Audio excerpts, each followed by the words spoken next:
আমরা যখন হেমলক করেছি তখন ঠিকই কোয়েল আর কৌশানীর মধ্যে এই একটা সিমিলারিটি আছে যে কৌশানীও তথাকথিত বাণিজ্যিক বাংলা ছবির মানুষ।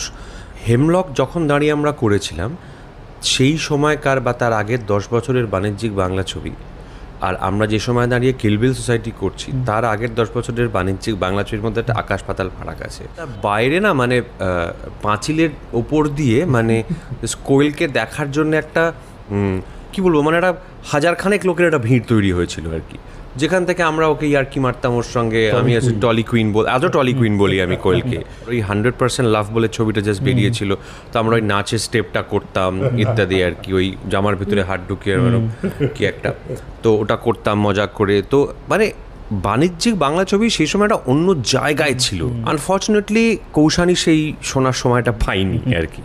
কৌশানী যে সময় বাণিজ্যিক বাংলা ছবি করতে আরম্ভ করেছে সে সময় বাণিজ্যিক বাংলা ছবি কমপ্লিটলি ডাউনফল হয়ে গেছে, মানে ডাউনফলের মুখে না, ডাউনফল হয়ে গেছে।